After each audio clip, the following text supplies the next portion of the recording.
Hello friends, मैं हरिन प्रताप सिंह आप सभी लोगों का अपने इस एजुकेशनल चैनल पर स्वागत करता हूं। फ्रेंड्स, आज हम लोग स्टूडियो में क्लास 11th के इंग्लिश सब्जेक्ट के शॉर्ट आंसर टाइप क्वेश्चन को स्टडी करेंगे।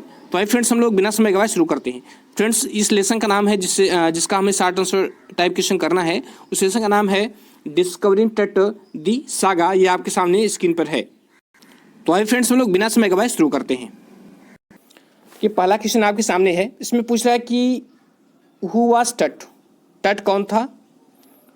What new name did he taken on and why? कह रहा है कि कौन सा नया नाम उसने धारण किया था और क्यों। टट कौन था और कौन सा नया नाम उसने धारण किया था और क्यों। देखिए, इसका आंसर है कि tutor Tutankhamun was the last heir ruler of a powerful family. देखिए, जो तुतनखामुन था वो लास्ट एयर का मतलब होता है उत्तराधिकारी और रूलर का मतलब होता है शासक। तो चाहे उत्तराधिकारी की चाहे शासक, तो तुतनखामुन जो था वह लास्ट उत्तराधिकारी था या लास्ट शासक था किसका, आप ही पावरफुल फैमिली, एक शक्तिशाली परिवार का। That had ruled the Egyptian empire for centuries. कह रहा है जिसने जो है इजिप्शियन एम्पायर पर मतलब मिस्र के साम्राज्य पर शताब्दियों तक शासन किया। हिज लाइफ एंड डेथ, उसका मृत्यु और जीवन, both are wrapped in mystery, दोनों जो है रैप्ट मीन्स होता है लिपटा हुआ, मिस्ट्री मीन्स रहस्य, दोनों जो है रहस्य में लिपटा हुआ है। ही टूक ऑन ए न्यू नेम, उसने एक नया नाम धारण किया। आई तुतनखामुन, उसने एक नया नाम धारण किया। क्या नाम धारण किया? तुतनखामुन नाम धारण किया। तुतनखामुन का मतलब क्या होता है? कह रहा है लिविंग इमेज ऑफ आमून। कह रहा है कि आमून की एक जीवित मूर्ति। आमून कौन है? एक प्राचीन देवता है। कह रहा है कि बिकॉज, क्योंकि he again started the worship of Amun. Worship मतलब होता है पूजा। कह रहा है कि उसने आमूर की पूजा को पुनः उसने जो है आमून की पूजा को पुनः स्टार्ट किया। और ये आमूर कौन थे? दी एंशिएंट गॉड, ये जो है प्राचीन देवता थे। नेक्स्ट क्वेश्चन है, कह रहा है कि हु वर कॉल्ड फराओ। कह रहा है कि who were called pharaoh, pharaoh किसे कहा गया। Where were they laid to rest, और आराम करने के लिए उन्हें कहाँ लेटाया गया था, मतलब उन्हें कहाँ दफनाया गया था। और how many of their embalmed dead bodies have been counted so far. Embalm का मतलब होता है लेप लगाकर सुरक्षित रखना, ठीक है। तो कह रहा है कि कितने, how many of their embalm dead body, कह रहा है कि उनकी कितनी जो है लेप लगाकर सुरक्षित रखी गई बॉडी को जो है हैव बीन काउंटेड सो फार, अब तक गिना गया है। मतलब जो उनकी बॉडी रखी गई थी लेप लगा करके, उनमें से कितनी बॉडी को अब तक गिना गया है। तो आइए इसका आंसर देखते हैं। तो इसका आंसर है कि the rulers of Egypt in ancient times were called pharaohs. कह रहा है कि जो इजिप्ट में जो रूलर थे, रूलर का मतलब होता है शासक। इजिप्ट के शासक जो थे इन एंशिएंट टाइम मतलब प्राचीन समय में इजिप्ट के जो शासक थे वर कॉल्ड फराउस, उन्हें फराओ कहा जाता था। आफ्टर देयर डेथ, अपनी मृत्यु के बाद, they were buried deep down into the earth. कह रहा है कि they were buried deep down into the earth, उन्हें जमीन में गहराई से दफना दिया गया। एलॉन्ग विथ ट्रीजर्स, कह रहा है खजाने के साथ। In the valley of the departed king, कह रहा है कि मरे हुए राजाओं की घाटी में उन्हें खजाने के साथ दफना दिया गया।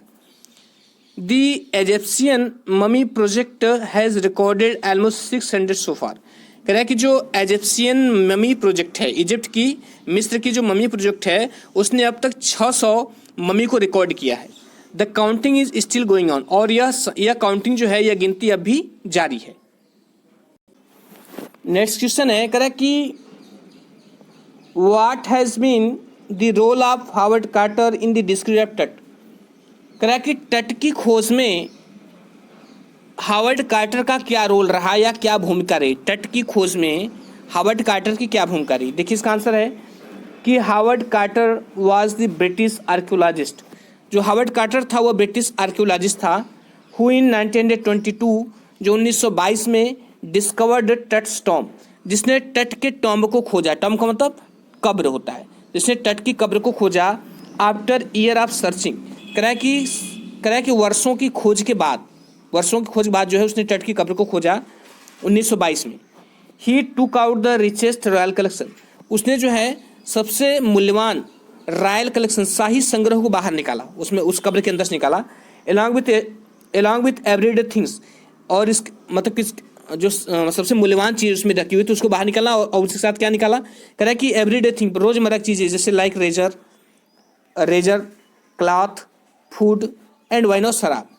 Since Tut was buried in a solid gold coffin, जैसा कि टट को जो है एक ठोस कॉफिन में दफनाया गया था। He freed Tut's mummy part by pan, उसने टट मम्मी के पार्ट को, भागों को जो है अलग की बाई पैन काट कर फ्रॉम सोल्डिफाइड रेजिन्स, कह रहा है कि रेजिस मीन्स गोंद होता है, कह रहा है कि एक जड़े गए गोंद में, मतलब एक ऐसी चिपकने वाली चीज़ थी जिससे उसको अलग नहीं किया जा सकता, इसलिए उसने उसको काट कर अलग किया।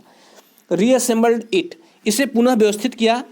Put it in A wooden case, और उसे एक लकड़ी के डिब्बे में रखा, लकड़ी के केस में। And buried it in the Tom, और पुनः इसे जो है कब्र में दफना दिया। लकड़ी का केस का मतलब, लकड़ी के डिब्बे का मतलब जिसमें जो कॉफिन होती है लकड़ी का। देखिए नेक्स्ट क्वेश्चन है, कह कि what did Carter have to do, Carter को क्या करना पड़ा, टू डिटैच, अलग करने के लिए, टट्स मम्मी, टट की मम्मी को फ्रॉम द कॉफिन से, कह रहा है कि कॉफिन से टट की मम्मी को अलग करने के लिए कार्टर को क्या करना पड़ा। इसका आंसर है कि Carter had no choice, Carter के पास कोई चॉइस नहीं था, चॉइस मतलब कोई विकल्प नहीं था। Tut's mummy was cemented to the bottom of his solid gold coffin, जो टट की मम्मी थी वो वाज सीमेंटेड, वह जुड़ी हुई थी to the bottom of solid gold coffin, कह रहा है कि ठोस सोने के कॉफिन की तली में, ठोस सोने की कॉफिन की तलहटी में वह जो है सीमेंटेड थी, मतलब जड़ी हुई थी, उसे चिपकी हुई थी। The resins had become solid, कह रहा है जो रेजिन था, रेजिन मतलब राल होता है ना, गोंद भी समझ सकते हैं, कह रहा है जो रॉल थी हैड बिकम सॉलिड, वह ठोस हो गई थी। The hot sun could not melt it, कह रहा है कि गर्म सूर्य इसे पिघला नहीं सका। मेल्ट मीन्स पिघलाना होता है, मतलब उसने जो कार्टर था उसको पिघलने के लिए धूप में रख दिया, लेकिन धूप भी उसको पिघला नहीं सका। सो इस प्रकार chisels were used to cut away the resins beneath the limbs, इस प्रकार जो है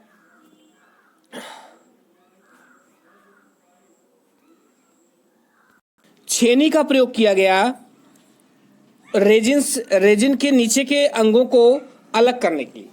बार मैं फिर से बता दूं इसको, किसमें करा है कि सो इस प्रकार चिसल्स वर यूज्ड, छेनी का प्रयोग किया गया, to cut away the resins, कह कि राल को काटने के लिए, बीनीथ द लिम्स, अंगों के नीचे। Tut's head and almost all the joints, कह कि टट का सिर और एंड कह कि ऑल द जॉइंट्स, और सारे जॉइंट, सारे जोड़, हैड टू बी सेवर्ड, उनको अलग करना पड़ा, to free them from the resins, उन्हें रेजिन से निकालने के लिए, स्वतंत्र करने के लिए उन्हें अलग करना पड़ा।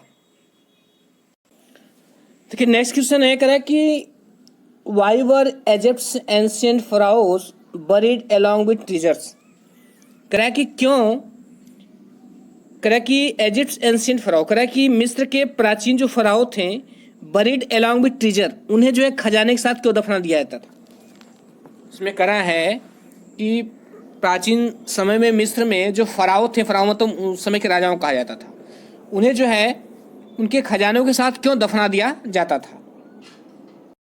इसका आंसर है the emperors of Egypt in ancient times, कह रहा है कि प्राचीन समय में जो मिस्र के एम्परर्स थे, एम्परर मीन्स जो सम्राट थे या जो राजा थे, वर कॉल्ड फराउज, उन्हें फराओ कहा जाता था। दे वर वेरी वेल्दी, कह रहा कि वे बहुत धनवान थे। दे थॉट, वे सोचते थे, they must take their riches, कि वे अपनी संपत्ति को ले जा सकते हैं, रिचेज मीन्स संपत्ति, कि वे अपनी संपत्ति को ले जा सकते हैं, विद देम, अपने साथ, for use in after life, कह रहा कि जीवन के बाद इनका प्रयोग करने के लिए, कह रहा वे सोचते थे कि मृत्यु के बाद जो है इनका प्रयोग करने के लिए वे अपनी संपत्ति को ले जा सकते थे। सो इस प्रकार देवर बरीड, उन्हें दफना दिया जाता था, अलॉन्ग विथ गोल्ड ऑर्नामेंट्स, कह रहा कि सोने के आभूषणों के साथ, एंड इवन एवरीडे थिंग्स, और रोजमर्रा की चीजों के साथ। नेक्स्ट क्वेश्चन है, कह रहा कि what startling facts, startling fact मतलब चौंकाने वाले तथ्य होता है, स्टार्टलिंग फैक्ट मतलब होता है चौंकाने वाले तथ्य। कह रहा है कि what startling facts were revealed, reveal का मतलब होता है प्रकट होना। कह रहा है कि कौन से चौंकाने वाले तथ्य प्रकट हुए, व्हेन जब अ प्रोफेसर एक्सरे टट्स ममी, जब प्रोफेसर ने तट की मम्मी का एक्सरे किया, जब प्रोफेसर ने तट की मम्मी का एक्सरे किया तो कौन से चौंकाने वाले तथ्य उजागर हुए। इसका आंसर है कि एन एनाटॉमी प्रोफेसर एक्सरेड टट्स मम्मी इन 1968। तो इसमें कह रहा है कि एन एनाटॉमी प्रोफेसर, एक एनाटॉमी प्रोफेसर, एनाटॉमी प्रोफेसर किसे कहते हैं, जो शरीर विज्ञान का ज्ञाता होता है, ठीक है। एक एनाटॉमी प्रोफेसर ने एक्सरे टट्स मम्मी इन 1968, कह रहा है कि 1968 में टट की मम्मी को जो है एक्सरे किया, एंड रिवेल्ड, और यह तथ्य प्रकट किया, दैट की द किंग्स ब्रेस्ट बोन, कि राजा की जो छाती की हड्डी है, एंड फ्रंट रिब्स, और सामने की जो पसलियां हैं वर मिसिंग, वो गायब थी। अगला क्वेश्चन है, कह रहा है कि व्हाट डज सीटी स्कैनिंग डू, सीटी स्कैनिंग ने क्या किया, मतलब जिसका सीटी स्कैन किया गया तो क्या हुआ। व्हेन, जब, was it used in the case of टट, जब इसका प्रयोग जो है टट के मामले में किया गया, एंड वाई, और क्यों। इसमें कह रहा है सीटी स्कैन ने क्या किया, या सीटी स्कैन के द्वारा क्या प्रकट हुआ या क्या ज्ञात हुआ जब जो है तट के मामले में इसका प्रयोग किया गया और क्यों किया गया। तो इसमें है आंसर है कि a CT machine takes 100 of x-rays in cross section, एक सीटी मशीन जो है कह रहा है कि टेक्स 100 ऑफ एक्सरेज, सैकड़ों एक्सरे लेती है, in cross section, cross section में, क्रॉस मतलब आड़े तिरछे तरीके से। These are then put together, तब इनको जो है एक साथ रखा जाता है, to create a 3 dimensional body, एक त्रिविमीय शरीर बनाने के लिए, 3 डायमेंशनल बॉडी मतलब एक त्रिविमीय शरीर बनाने के लिए इनको एक साथ रखा जाता है। सच स्कैनिंग बिकेम नेसेसरी, यह स्कैनिंग जो है आवश्यक हो गया था, to know the age of Tut, Tut की एज को जानने के लिए, उसकी उम्र को जानने के लिए, at the time of his death, उसकी मृत्यु के समय, मतलब उसकी मृत्यु के समय उसकी एज क्या थी यह जानने के लिए आवश्यक हो गया था, and also the cause of his death, और उसके मृत्यु का कारण जानने के लिए भी। दिस डायग्नोस्टिक मेथड, यह डायग्नोस्टिक मेथड जो था वाज यूज्ड इन 2005 ऑन टट, करा किसे 2005 में तट पर इसको प्रयोग किया गया। नेक्स्ट क्वेश्चन है, कह रहा है कि king Tut's death was a big event, कह रहा राजा टट की मृत्यु जो थी एक बिग इवेंट थी, एक बहुत बड़ी घटना थी। इवन बाई रॉयल स्टैंडर्ड, कह रहा है कि शाही स्तर से भी, रॉयल का मतलब शाही, स्टैंडर्ड मतलब स्तर, कह रहा है कि शाही स्तर से भी टट की मृत्यु एक बहुत बड़ी घटना थी। कह रहा है वाई, क्यों। इसका आंसर है कि टट was the last of the family line, टट जो था अपनी फैमिली लाइन मतलब अपने परिवार का सबसे अंतिम था। हिज डेथ, उसकी मृत्यु, marked the end of a dynasty, dynasty means होता है वंश, और एंड मीन्स समाप्ति। कह रहा है कि उसकी मृत्यु जो है एक वंश की समाप्ति का सूचक थी, मतलब कि उसकी मृत्यु बाद एक वंश पूरा समाप्त हो जाएगा। सो इस प्रकार it was a great event, यह एक बहुत बड़ी घटना थी। बट हाउ, लेकिन कैसे, कह रहा है बट हाउ, लेकिन कैसे, ही पास्ट, वह गुजर गया, मतलब वह कैसे मरा, and what followed his death, और उसकी मृत्यु का कारण क्या था, इज स्टिल मिस्ट्री, वह आज भी एक रहस्य है फॉर हिस्टोरियन, इतिहासकारों के लिए।